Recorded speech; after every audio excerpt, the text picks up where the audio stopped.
Hello प्यारे दोस्तों। तो चलिए देखते हैं आज ए रिलेटेड टू सर्कल का एक्सरसाइज 12.1 एनसीईआरटी बुक का जो है उसका हम लोग आज एक्सरसाइज करने वाले हैं। ठीक है, सारा क्वेश्चन जो है एनसीईआरटी बुक से ही हम लोग लेंगे और इसको हम लोग बनाते चलेंगे। तो पहला क्वेश्चन आप देख रहे होंगे। पहला क्वेश्चन क्या है, the radii of two circle are 19 and 9 centimetre respectively, find the radius of the circle which has circumference equal to sum of the circumference of two circle.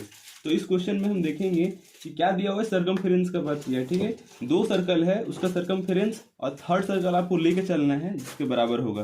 तो सबसे पहले अगर सर्कमफेरेंस होगा दोस्तों तो इसका कुछ ना कुछ तो रेडियस होगा। तो पहला सर्कल का सर्कमफेरेंस का रेडियस हम मान रहे हैं कि 19 सेंटीमीटर है। दूसरा सर्कल का रेडियस क्या है, तो 9 सेंटीमीटर है। ठीक है, यहाँ तक क्लियर। अब जो थर्ड सर्कल है उसको आपको मान के चलना है। तो सर्कमफेरेंस का फॉर्मूला होता है 2πr। तो this is for third circle. अब बोलता है जो थर्ड सर्कल का सर्कमफेरेंस है पहले और दूसरे सर्कल का सर्कमफेरेंस के बराबर है। तो हम क्या करेंगे, 2πr1 प्लस 2πr2 कर देंगे। अब देखिए यहाँ पे हम क्या करने वाले हैं, 2π कॉमन लेंगे तो क्या होगा, r1 प्लस r2, और इधर अपने पास क्या है 2πr। तो 2π से तो 2π कैंसिल हो गया।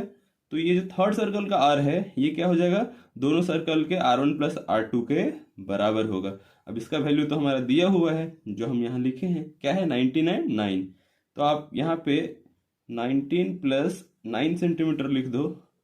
तो ये क्या बन के आ जाएगा, 19 एंड 9 को ऐड करते हैं हम लोग तो 28 सेंटीमीटर। तो ये हो गया आपका थर्ड सर्कल का रेडियस जो मेरे को क्वेश्चन में निकालने के लिए बोला था। ठीक है, उम्मीद करते हैं आपको समझ में आया होगा। क्वेश्चन ये था कि दो सर्कल है, एक का रेडियस 19 है, दूसरे का रेडियस 9 सेंटीमीटर है। तीसरा सर्कल आपको लेके चलना है, उसका रेडियस क्या होगा। अगर तीसरा सर्कल दोनों सर्कल के सर्कमफेरेंस के जोड़ने पे बराबर हो, मतलब sum of the circumference of two circle is equal to the circumference of third circle. This was the question. चलिए अब हम लोग नेक्स्ट क्वेश्चन पे मूव करेंगे।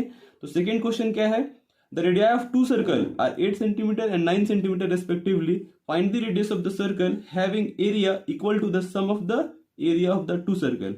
देखिए ये भी क्वेश्चन बिल्कुल सेम है। इससे पहले वाला क्वेश्चन नंबर 1 जो था उसमें क्या है, सर्कमफेरेंस से बात किया है, इसमें एरिया पे बात किया है। क्या है, एरिया पे। तो इसमें क्या बोला है कि दो सर्कल का रेडियस दिया हुआ है। ठीक है, आपको थर्ड सर्कल का रेडियस निकालना है।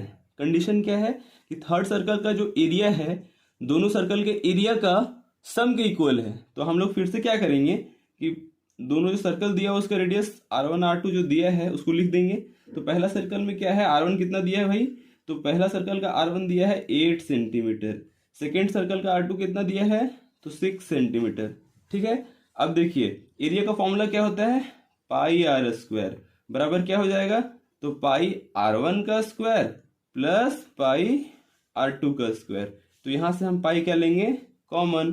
तो क्या बचा, r1 का स्क्वायर प्लस r2 का स्क्वायर। समझ पा रहे हैं। तो देखिए पाई पाई तो यहाँ कैंसिल हो जाएगा।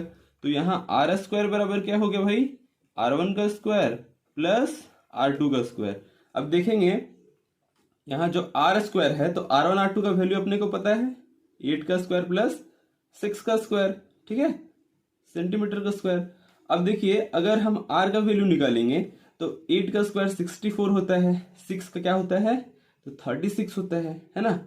और यहाँ r स्क्वायर है, r स्क्वायर बराबर कितना हो गया, तो 100 सेंटीमीटर। राइट। तो अगर ये r का स्क्वायर 100 है तो हम लोग r निकालते हैं तो क्या करते हैं, √100 कर देंगे। ठीक है, अब r का वैल्यू क्या आ जाएगा, प्लस माइनस 10 सेंटीमीटर। तो देखिए ये थर्ड सर्कल का रेडियस आ गया 10 सेंटीमीटर का। तो क्वेश्चन आप देखिए, क्वेश्चन जो दोनों था एकदम सेम था।